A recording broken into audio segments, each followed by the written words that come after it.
Bonjour à tous. Alors pour terminer ce chapitre, abordons enfin les collisions dites inélastiques. Alors commençons par une définition. Une collision est dite inélastique si les interactions internes travaillent. Donc W intérieur différent de 0.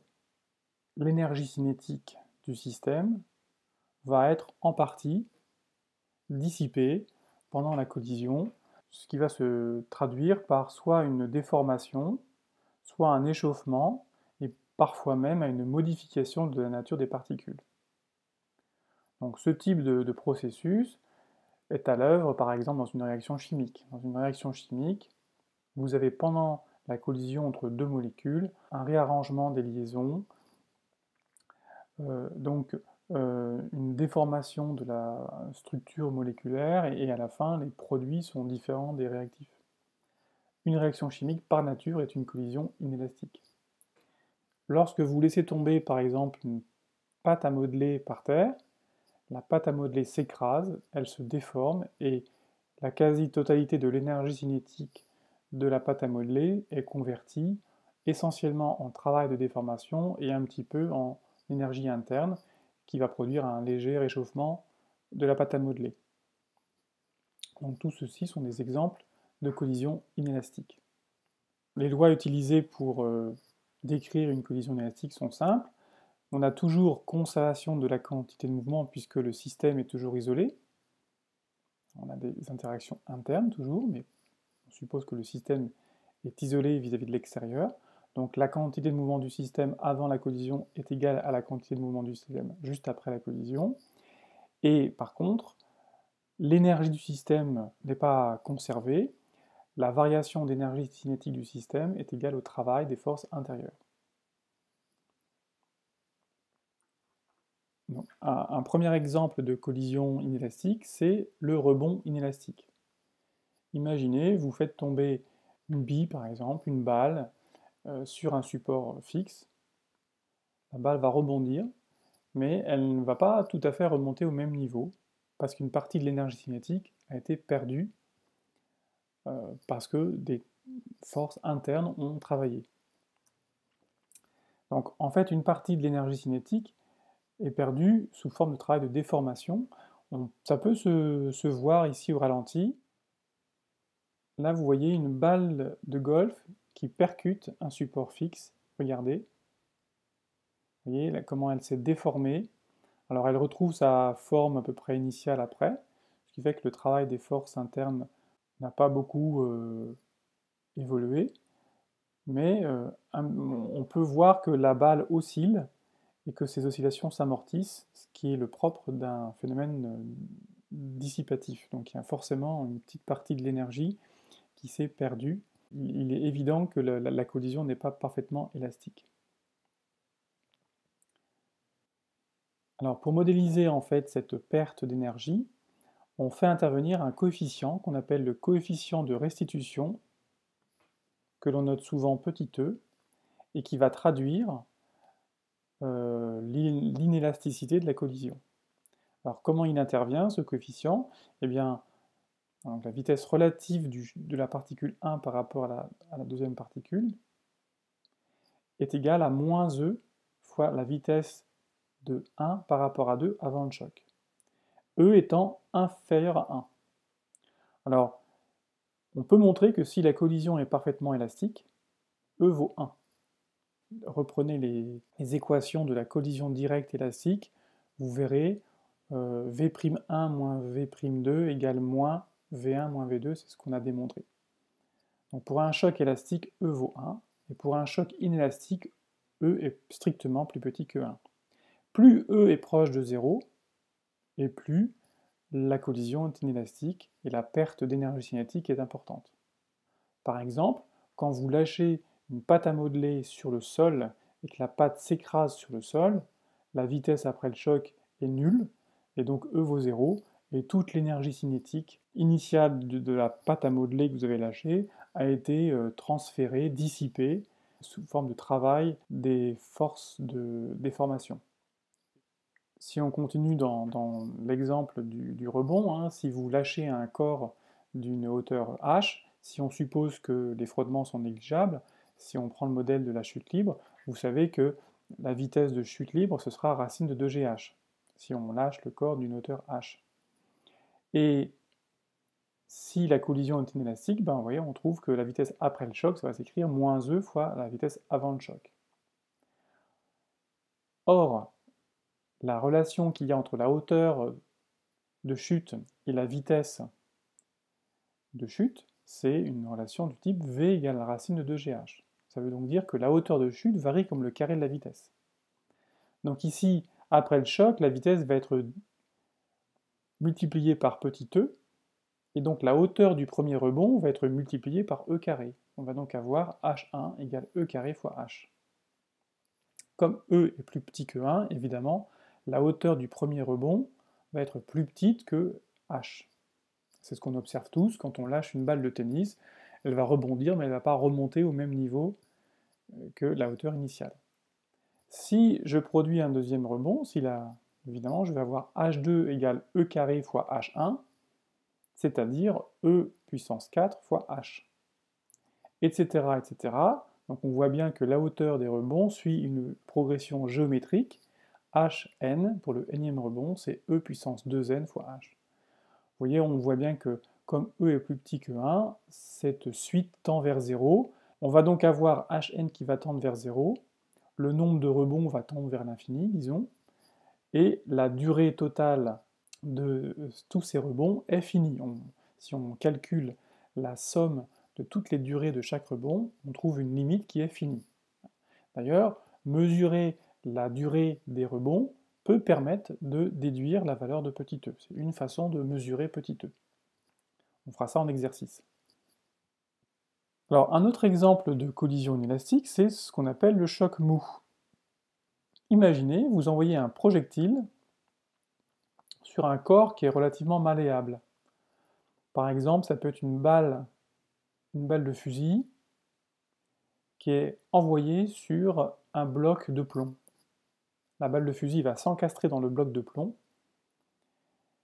et après le choc, les deux seront solidaires l'un de l'autre, et donc en quelque sorte la nature des corps a changé. On avait deux particules avant, et à la fin on n'a plus qu'une particule de masse m1 plus m2 qui va se déplacer.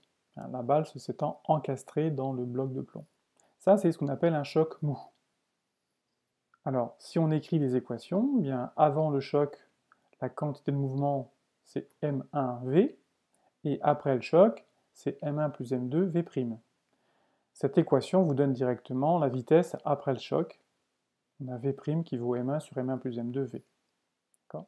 Alors, vous pouvez calculer ensuite l'énergie cinétique du système après, l'énergie cinétique du système avant, calculer la variation d'énergie cinétique, je vous laisse faire, vous allez trouver ceci, delta EC égale moins m1m2 sur 2 fois m1 plus m2 v carré. Ce qui est important ici de voir, c'est que delta EC est négatif, il y a donc eu une perte d'énergie cinétique du système, et donc une partie de l'énergie cinétique a été dissipée sous forme, en l'occurrence ici, d'un travail de déformation, puisque quand la balle s'est encastrée dans le bloc ici, évidemment, le bloc s'est déformé, et donc les forces internes ont travaillé en résistance, puisqu'ils ils luttaient contre cette déformation, mais la déformation s'est quand même faite, donc le travail des forces internes est un travail négatif de résistance. Donc ça, c'est un exemple de collision inélastique où l'énergie cinétique diminue. Alors, un autre exemple de collision inélastique, ce sont les réactions nucléaires, ou les réactions même moléculaires. Alors, moi, je vais illustrer plutôt les réactions nucléaires, mais ce que je dis pour les réactions nucléaires pourrait se généraliser aux réactions chimiques. Alors, en matière de réaction nucléaire, on a plusieurs types de réactions. Vous voyez, par exemple, là, je vous écris une réaction qui se produit au sein des étoiles. Vous avez un noyau de deutérium ici, c'est l'élément H hydrogène avec deux nucléons et un proton, donc c'est-à-dire un neutron et un proton, ça c'est le deutérium, qui rencontre un noyau d'hydrogène contenant 3 nucléons et un proton, donc 2 neutrons et un proton, ça c'est ce qu'on appelle le tritium. Quand un noyau de deutérium rencontre un noyau de tritium, eh bien, ces deux noyaux peuvent donner un noyau plus gros avec 4 nucléons et 2 protons. L'isotope n'est plus le même, hein, on n'a plus de l'hydrogène mais de l'hélium, donc de l'hélium 4 ici.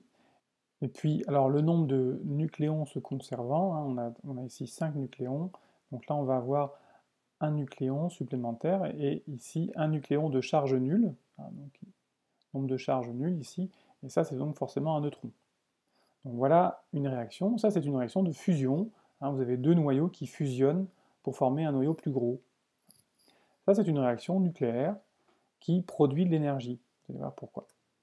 Une autre réaction qui se produit plutôt dans les centrales nucléaires, vous avez ici un neutron que vous envoyez sur un noyau d'uranium-235, et là, en fait, le noyau va se couper en deux pour former un noyau de baryum ici, de krypton ici, et avec quelques neutrons supplémentaires. Donc vous voyez ici, un neutron donne naissance à 3 neutrons. Ces mêmes neutrons vont pouvoir rencontrer d'autres noyaux d'uranium. On a ici la possibilité de produire une réaction en chaîne. C'est le principe de la fission ici nucléaire, qui est à l'œuvre dans les réacteurs nucléaires ici. Donc là, c'est une réaction de fission, puisqu'un gros noyau se décompose en deux noyaux plus petits. Là aussi, cette réaction nucléaire produit de l'énergie. Dernier exemple, vous avez un noyau, ici en l'occurrence du bismuth par exemple, 210 nucléons, 83 protons, qui spontanément, de façon d'ailleurs imprévisible, de façon aléatoire, spontanément va produire un électron. En fait, vous avez un neutron qui va se transformer en un proton plus un électron, de façon à ce que la charge se conserve. Donc le nombre de protons va augmenter, donc on va avoir ici 84. Le nombre de nucléons ne change pas, 210, mais évidemment l'isotope change, on passe du bismuth au polonium. Au passage, hein, c'est l'élément qui a été mis en évidence par Pierre et Marie Curie, hein, on l'a appelé polonium en hommage à la Pologne, pays natal de Marie Curie. Ça, c'est une réaction de désintégration radioactive. Ces trois réactions sont des réactions qui produisent de l'énergie. Alors, dans le cas de collisions avec des particules élémentaires, on peut écrire une équation de conservation de l'énergie.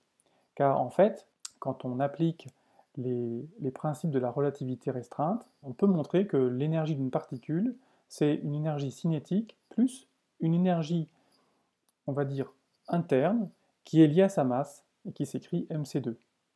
En réalité, ces réactions respectent la conservation de l'énergie au sens large. Chaque particule présente une énergie cinétique 1,5 de mv2 plus mc2, qui est ce qu'on appelle l'énergie de masse. Et ça, c'est l'énergie totale de chaque particule. Donc par exemple, là, quand vous écrivez la conservation de l'énergie, vous allez écrire que l'énergie totale des réactifs est égale à l'énergie totale des produits, sous cette forme-là. Quand vous exprimez la variation d'énergie cinétique, vous obtenez delta EC, c'est moins delta M C carré, où delta M est la variation de la masse du système, c'est-à-dire masse des produits moins masse des réactifs.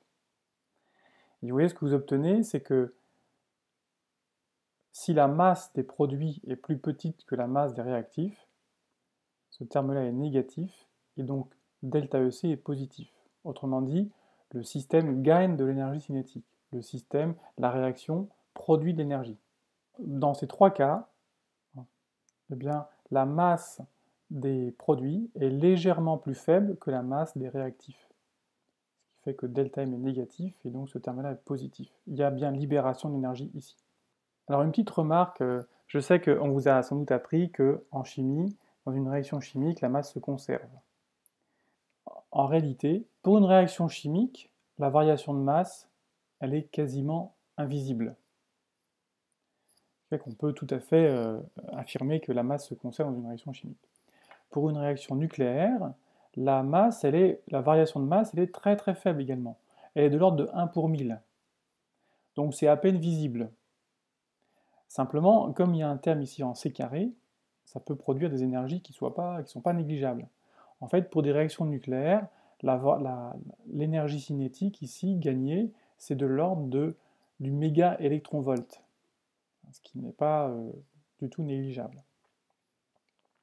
Et si vous prenez des tables avec des masses, avec les masses des noyaux ici, données avec une précision de 1 pour 1000, vous verrez que par exemple ici, si vous faites la somme de la masse de l'hélium, du noyau d'hélium plus un neutron, vous ne trouverez pas la même chose que la masse d'un tritium et d'un deutérium. Il y a une petite différence, et c'est ça qui produit l'énergie de la réaction de fusion. Donc ce que je disais, hein, si Q égale moins delta M C carré est positif, il y a libération de l'énergie. On parle d'énergie de masse qui est de l'ordre du méga-électronvolt. Alors je donne un exemple. Prenez cette réaction de désintégration radioactive, qu'on appelle une désintégration bêta, puisque ça produit un électron. Si vous regardez la perte de masse, donc la masse du polonium plus la masse de l'électron moins la masse du bismuth, vous trouvez un delta M négatif. Et on trouve un Q qui vaut 1,2 mégaélectronvolts. Donc cette réaction, elle produit de l'énergie cinétique. Alors vous voyez bien, ça veut dire que, imaginez que le bismuth soit un noyau au début au repos, eh bien les produits, donc polonium et électrons, vont avoir une énergie cinétique, puisque l'énergie cinétique libérée par des interactions, c'est 1,2 mégaélectronvolts. Alors si vous écrivez les équations de conservation de quantité de mouvement, et si vous écrivez l'équation de conservation de l'énergie, c'est-à-dire en gros vous écrivez que l'énergie cinétique du polonium plus l'énergie cinétique de l'électron, c'est 1,2 mégaélectronvolts. Bah, vous trouvez ceci, vous trouvez que l'énergie cinétique de l'électron, c'est la masse du polonium sur la masse de l'électron plus la masse du polonium fois Q. Mais à regarder ici, la masse du polonium, c'est en gros 210 fois la masse d'un neutron, enfin d'un nucléon. La masse d'un électron, alors il faut savoir qu'un électron c'est très léger, ça pèse 1836 fois moins qu'un nucléon. Donc vous voyez ici la masse du polonium, elle est très très grande devant la masse de l'électron. Ce qui fait que ce rapport-là, c'est très proche de 1. Ce qui veut dire que l'énergie de l'électron, c'est Q. Autrement dit, ça veut dire qu'en gros, tous les électrons qui sont produits par cette réaction emportent l'énergie de la réaction nucléaire ici. Ça, c'est l'analyse qu'on en fait, compte tenu des lois qu'on connaît sur les collisions. Alors, ces expériences, elles ont été réalisées dans les années 20. Hein. Après la découverte de la radioactivité, eh bien, on a fait des études on a cherché à caractériser, par exemple, ces électrons, ces particules émises, qui étaient au début assez mystérieuses. On a assez vite compris qu'il s'agissait d'électrons. On a regardé un petit peu leur énergie, leur vitesse, etc. Voilà ce que, lorsqu'on réalise cette expérience, voilà ce qu'on a trouvé dans les années 20. Voici ici la courbe qui représente en gros le nombre d'électrons détectés en fonction de l'énergie de chacun des électrons. Théoriquement, on s'attend à ce que tous les électrons aient la même énergie de à peu près 1,2 mégaélectronvolts. Donc on devrait avoir un pic très intense ici. Là. Et c'est pas du tout ce qu'on observe. Ce qu'on observe, c'est ça, c'est ces petits points rouges là. On observe que les électrons eh bien, ont des énergies variables, que l'énergie est distribuée entre 0 et 1,2 mégaélectronvolts, et que la plupart des électrons ont une énergie d'ailleurs qui est assez différente de 1,2 mégaélectronvolts. Autrement dit, clairement, on voit un net désaccord entre ce qu'on prévoit théoriquement et ce qu'on observe expérimentalement. Alors ça a beaucoup interrogé les scientifiques de l'époque. Certains se sont même posé la question si les lois de la physique étaient valables à l'échelle du noyau atomique. Certains ont été même prêts à abandonner le principe de conservation de l'énergie en général. Et il a fallu attendre quelques années avant qu'un certain Wolfgang Pauling, c'est lui, postule l'existence d'une nouvelle particule qu'il a appelée le neutrino. Donc le neutrino, son symbole, c'est nu. Et en réalité, en fait, lors de la désintégration bêta, il y a effectivement une particule qui est émise, qui est le neutrino, qui est une particule qui n'interagit quasiment pas avec la matière, ce qui explique pourquoi on ne la détecte pas, mais qui emporte avec elle une partie de l'énergie. Et c'est ce qui explique pourquoi les électrons n'ont pas toute l'énergie que nous avons prévue tout à l'heure. Ce neutrino a été pendant longtemps une particule postulée. On a longtemps postulé son existence sans avoir aucune preuve directe. Il a fallu attendre 1956 pour qu'on détecte enfin directement, pour la première fois, des neutrinos. Donc voilà, j'en ai terminé pour les collisions, pour ce chapitre. La prochaine fois, nous verrons un nouveau chapitre consacré aux oscillateurs mécaniques.